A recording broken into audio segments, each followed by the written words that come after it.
1. Anda dihadapkan pada pengembangan aplikasi baru untuk meningkatkan pelayanan publik.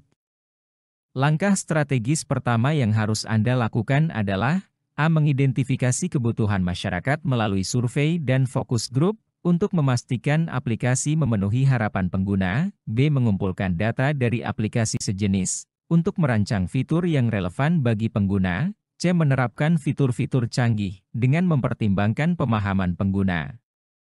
D. Menggunakan anggaran secara efektif untuk menerapkan fitur-fitur yang mendesak. E. Membangun pengalaman tim pengembang dengan mempertimbangkan konteks lokal.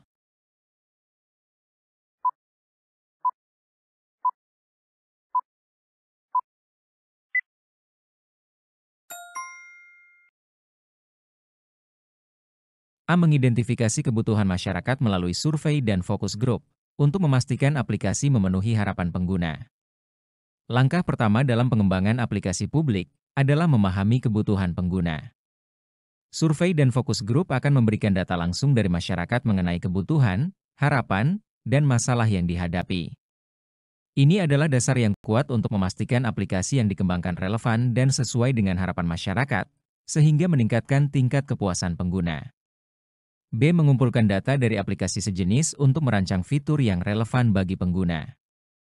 Meskipun ini merupakan langkah yang penting dalam pengembangan aplikasi, pendekatan ini lebih cocok sebagai langkah kedua setelah memahami kebutuhan spesifik masyarakat. D. Menggunakan anggaran secara efektif untuk menerapkan fitur-fitur yang mendesak. Mengelola anggaran dengan efektif adalah penting, tetapi harus didasarkan pada pemahaman kebutuhan dan prioritas pengguna terlebih dahulu. E. Membangun pengalaman tim pengembang dengan mempertimbangkan konteks lokal. Ini adalah faktor penting dalam pengembangan aplikasi, tetapi seharusnya dilakukan setelah pemahaman terhadap kebutuhan pengguna. C. Menerapkan fitur-fitur canggih dengan mempertimbangkan pemahaman pengguna. Menerapkan fitur-fitur canggih tanpa terlebih dahulu memahami kebutuhan pengguna dapat menyebabkan overengineering atau aplikasi yang sulit digunakan. 2. Ketika memperkenalkan sistem informasi baru di instansi Anda, tindakan yang paling tepat untuk mengatasi resistensi pegawai adalah A. Mendorong pegawai untuk memberikan masukan selama proses implementasi. B. Menyediakan dukungan tambahan untuk membantu pegawai beradaptasi dengan sistem baru. C. Mengadakan sesi informasi yang melibatkan pegawai untuk mendiskusikan manfaat dan kegunaan sistem baru. D. Menetapkan waktu pelatihan yang cukup untuk memastikan pemahaman pegawai. E. Menggunakan umpan balik pegawai untuk meningkatkan proses transisi ke sistem baru.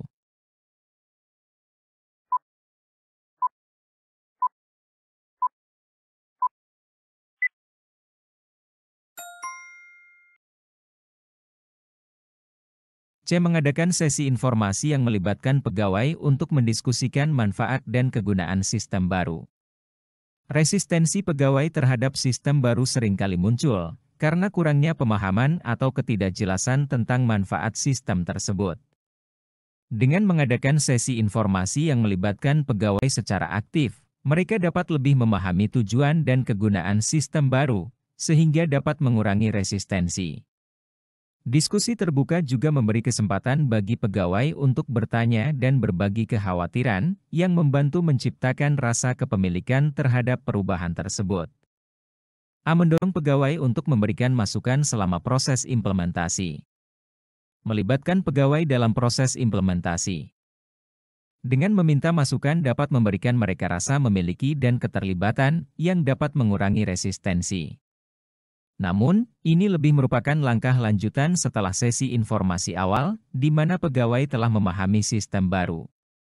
D. Menetapkan waktu pelatihan yang cukup untuk memastikan pemahaman pegawai. Waktu pelatihan yang cukup sangat penting untuk memastikan pegawai mengerti cara menggunakan sistem baru, tetapi pelatihan teknis saja tidak cukup untuk mengatasi resistensi. B. Menyediakan dukungan tambahan untuk membantu pegawai beradaptasi dengan sistem baru. Memberikan dukungan tambahan seperti helpdesk atau pelatihan individu sangat penting dalam jangka panjang, tetapi ini lebih relevan setelah resistensi awal diatasi dan sistem sudah mulai diterapkan. E. Menggunakan umpan balik pegawai untuk meningkatkan proses transisi ke sistem baru. Umpan balik pegawai memang penting, tetapi ini biasanya terjadi setelah sistem diimplementasikan dan berjalan. 3. Dalam memanfaatkan teknologi untuk analisis data, Anda percaya bahwa A. Menggunakan alat analisis yang tepat dan melibatkan pemangku kepentingan untuk interpretasi data secara kolaboratif adalah kunci untuk pengambilan keputusan yang informasional. B. Mengintegrasikan data kuantitatif dan kualitatif untuk mendapatkan wawasan yang lebih menyeluruh. C. Melakukan analisis tren yang lebih dalam untuk memahami pola data. D. Menerapkan berbagai metode analisis untuk menghasilkan laporan yang lebih komprehensif. E. Mengandalkan hasil analisis untuk menyusun strategi yang efektif dalam pengambilan keputusan.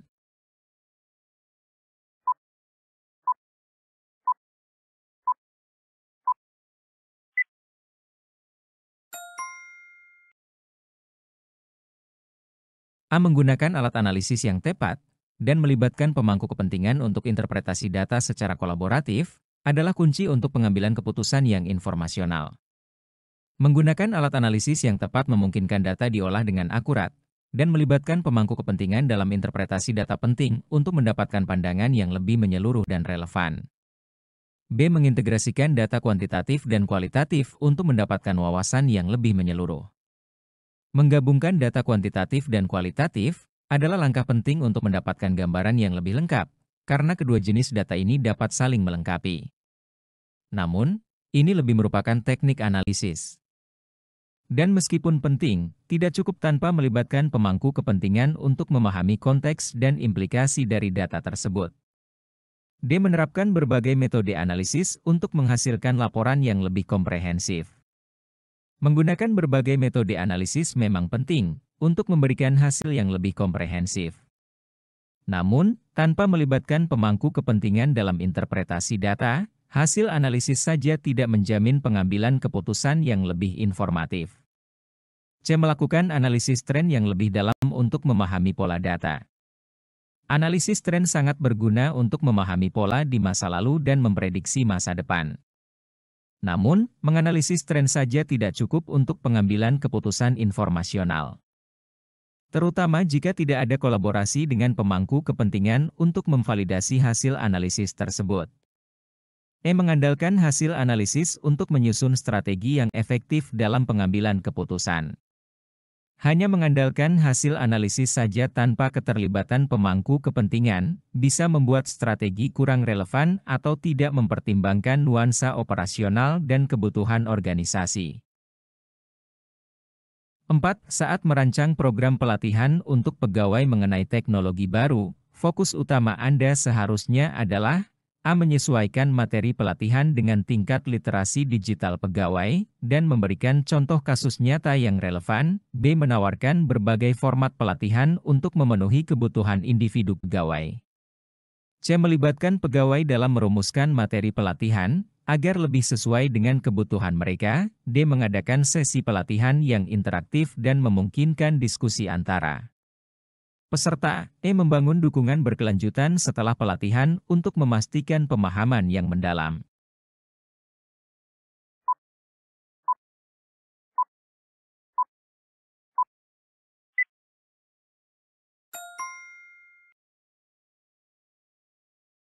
A. Menyesuaikan materi pelatihan dengan tingkat literasi digital pegawai, dan memberikan contoh kasus nyata yang relevan.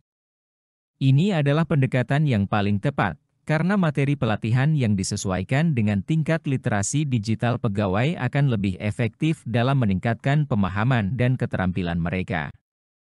Penggunaan contoh kasus nyata membantu pegawai untuk melihat bagaimana teknologi dapat diterapkan dalam pekerjaan sehari-hari, sehingga lebih relevan dan mudah dipahami.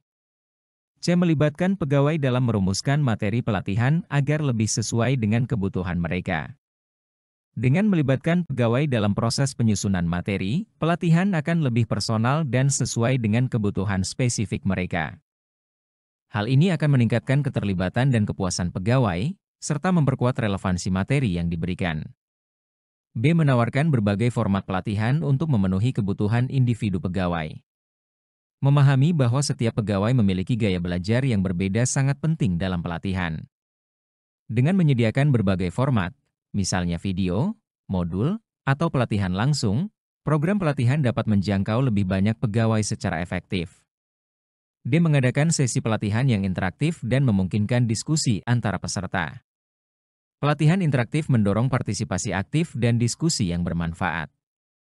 Ini dapat membantu pegawai untuk saling bertukar pengalaman dan memperdalam pemahaman mereka. Namun, tanpa fondasi materi yang tepat, diskusi saja mungkin tidak cukup. E. Membangun dukungan berkelanjutan setelah pelatihan untuk memastikan pemahaman yang mendalam.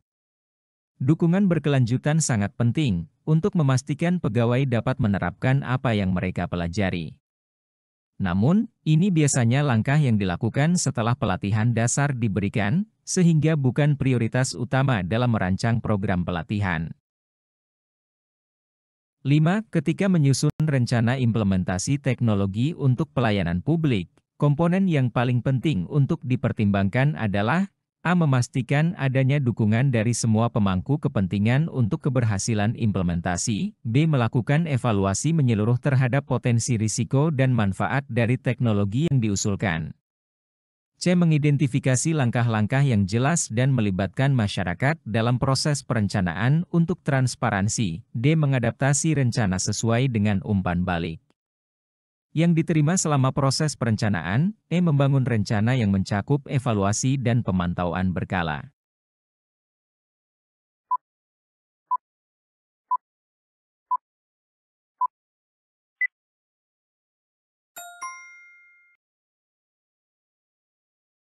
C. Mengidentifikasi langkah-langkah yang jelas dan melibatkan masyarakat dalam proses perencanaan untuk transparansi. Ini adalah komponen paling penting, karena rencana implementasi yang jelas dan transparan akan membantu membangun kepercayaan masyarakat. Pelibatan masyarakat dalam perencanaan juga memastikan teknologi yang diusulkan sesuai dengan kebutuhan dan harapan mereka, serta menciptakan rasa kepemilikan terhadap teknologi tersebut. B. Melakukan evaluasi menyeluruh terhadap potensi risiko dan manfaat dari teknologi yang diusulkan. Evaluasi risiko dan manfaat penting untuk meminimalkan dampak negatif dan memaksimalkan manfaat dari teknologi. A. Memastikan adanya dukungan dari semua pemangku kepentingan untuk keberhasilan implementasi. Dukungan dari pemangku kepentingan, termasuk masyarakat, pemerintah, dan organisasi terkait, sangat penting untuk keberhasilan implementasi teknologi. E. Membangun rencana yang mencakup evaluasi dan pemantauan berkala. Evaluasi dan pemantauan berkala memastikan bahwa teknologi yang diimplementasikan bekerja sesuai rencana dan dapat disesuaikan jika diperlukan. Meskipun ini penting, langkah ini biasanya diambil setelah tahap perencanaan dan implementasi awal. D. Mengadaptasi rencana sesuai dengan umpan balik yang diterima selama proses perencanaan. Mengadaptasi rencana sesuai umpan balik adalah hal yang baik untuk menjaga relevansi, tetapi ini hanya efektif jika rencana awal sudah cukup kuat. Oleh karena itu, ini berada pada prioritas yang lebih rendah dibandingkan langkah-langkah lainnya. 6. Dalam kolaborasi lintas instansi menggunakan teknologi informasi, Anda harus A. Menjalin kemitraan yang saling menguntungkan dengan pihak terkait untuk kolaborasi yang lebih baik. B. Mendorong pertukaran ide dan praktik terbaik antar instansi untuk meningkatkan efektivitas. C. Menghargai perbedaan tujuan antar instansi dan mencari kesepakatan dalam mencapai tujuan bersama. D. Membangun jaringan komunikasi yang kuat untuk berbagi informasi dan pengalaman secara terbuka antara semua instansi.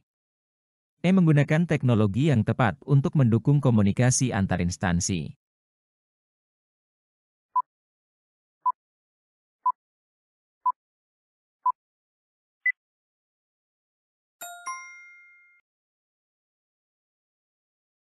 D. Membangun jaringan komunikasi yang kuat untuk berbagi informasi dan pengalaman secara terbuka antara semua instansi. Dalam kolaborasi lintas instansi, komunikasi yang efektif dan terbuka adalah dasar utama keberhasilan. Informasi yang terbagi secara jelas dapat mengurangi kesalahan dan mempercepat koordinasi antar instansi. B. Mendorong pertukaran ide dan praktik terbaik antar instansi untuk meningkatkan efektivitas.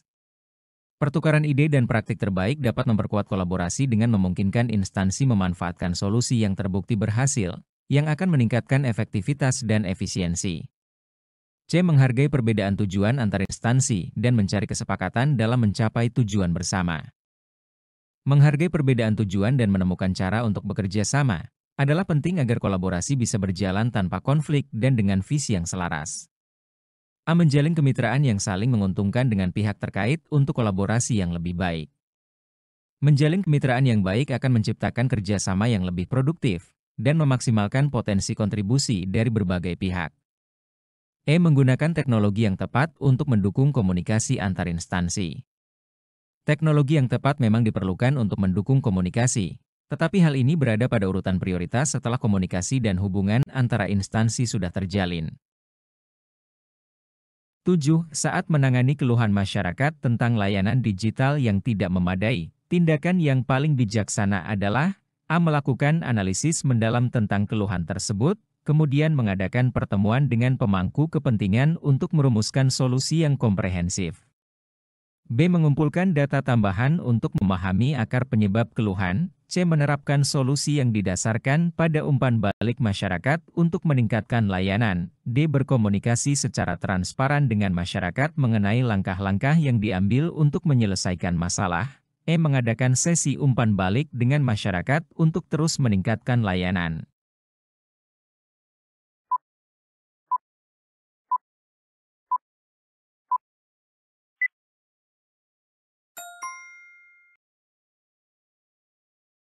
A. Melakukan analisis mendalam tentang keluhan tersebut, kemudian mengadakan pertemuan dengan pemangku kepentingan untuk merumuskan solusi yang komprehensif. Langkah pertama yang bijaksana adalah menganalisis keluhan secara menyeluruh dan melibatkan para pemangku kepentingan untuk menemukan solusi komprehensif. Ini memastikan bahwa solusi yang dihasilkan bersifat menyeluruh dan mempertimbangkan berbagai sudut pandang. B. Mengumpulkan data tambahan untuk memahami akar penyebab keluhan. Penting untuk memastikan bahwa keluhan benar-benar dipahami dari sudut pandang yang lebih luas, dengan data yang memadai, sehingga solusi yang diterapkan dapat tepat sasaran. C. Menerapkan solusi yang didasarkan pada umpan balik masyarakat untuk meningkatkan layanan. Menerapkan solusi berdasarkan umpan balik adalah penting untuk memastikan bahwa masalah utama masyarakat ditangani dengan efektif, sehingga layanan digital dapat meningkat sesuai kebutuhan pengguna. D. Berkomunikasi secara transparan dengan masyarakat mengenai langkah-langkah yang diambil untuk menyelesaikan masalah. Komunikasi yang transparan sangat penting untuk membangun kepercayaan masyarakat. Dengan memberikan penjelasan yang jelas tentang langkah-langkah perbaikan, masyarakat akan merasa didengarkan. E. Mengadakan sesi umpan balik dengan masyarakat untuk terus meningkatkan layanan. Setelah solusi awal diterapkan, penting untuk melibatkan masyarakat dalam sesi umpan balik berkelanjutan untuk memastikan bahwa perbaikan layanan digital terus berkembang sesuai kebutuhan. 8. Ketika Anda mendapatkan data yang sensitif, langkah pertama yang harus Anda lakukan untuk menjamin keamanan data tersebut adalah A. Mengimplementasikan kebijakan keamanan yang mencakup prosedur akses dan pelatihan untuk pegawai tentang praktik terbaik dalam pengelolaan data. B. Menggunakan teknologi enkripsi untuk melindungi data selama pengiriman dan penyimpanan. C. Mengadakan pelatihan reguler untuk pegawai tentang pentingnya keamanan data. D. Melakukan audit keamanan secara berkala. Untuk memastikan kepatuhan terhadap kebijakan yang ada, E. Membangun kesadaran di kalangan pegawai mengenai risiko keamanan data.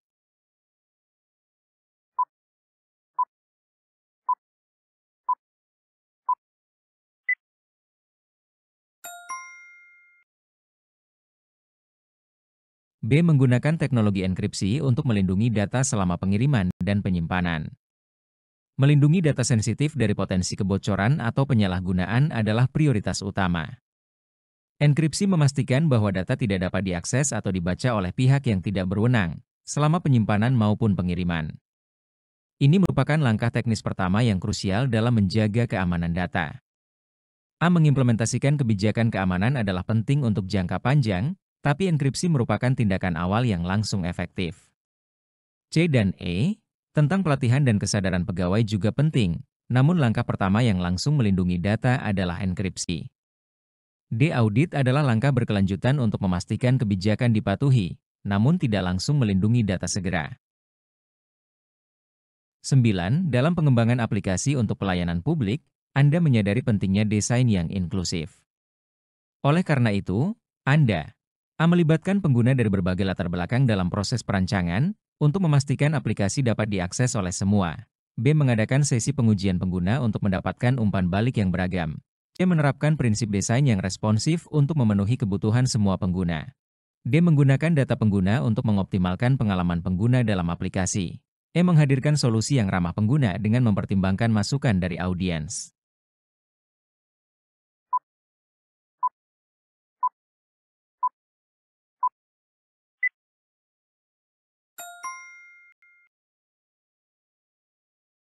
A melibatkan pengguna dari berbagai latar belakang dalam proses perancangan untuk memastikan aplikasi dapat diakses oleh semua. Melibatkan pengguna dari berbagai latar belakang, seperti pengguna dengan kebutuhan khusus, memastikan bahwa aplikasi yang dikembangkan tidak hanya berfungsi untuk sebagian kecil populasi, tetapi dapat diakses dan digunakan oleh semua lapisan masyarakat. Desain inklusif membutuhkan masukan dari berbagai perspektif untuk menghindari diskriminasi terhadap kelompok tertentu dan memastikan aksesibilitas universal. B mengadakan sesi pengujian pengguna penting untuk validasi, tetapi melibatkan pengguna sejak awal lebih proaktif dalam menjamin inklusivitas. C. Desain responsif juga krusial. Namun ini lebih fokus pada kemampuan teknis aplikasi daripada aspek inklusivitas sosial. D dan E berkaitan dengan pengoptimalan pengalaman, tetapi inklusivitas memerlukan pendekatan yang lebih holistik dengan melibatkan pengguna beragam secara langsung dalam proses desain. 10. Ketika Anda diminta untuk menyajikan laporan hasil analisis data kepada pimpinan, cara yang paling efektif adalah A. Menyusun presentasi yang jelas dan ringkas, dengan visualisasi data yang mendukung untuk memudahkan pemahaman dan pengambilan keputusan. B. Menggunakan berbagai metode penyajian untuk menjangkau audiens yang berbeda. C. Mendorong diskusi selama presentasi untuk mendapatkan masukan dan klarifikasi. D. Menghadirkan data dengan konteks yang tepat agar audiens memahami. Relevansinya, E. Menyediakan salinan laporan tertulis untuk referensi lebih lanjut bagi pimpinan.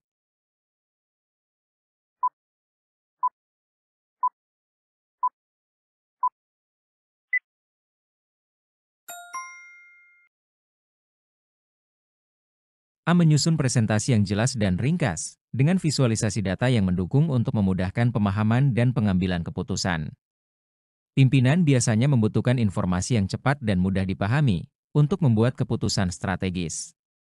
Presentasi yang jelas dan ringkas, ditambah dengan visualisasi data yang baik, akan membantu menyampaikan poin-poin utama secara efektif, tanpa membingungkan audiens dengan detail yang tidak relevan.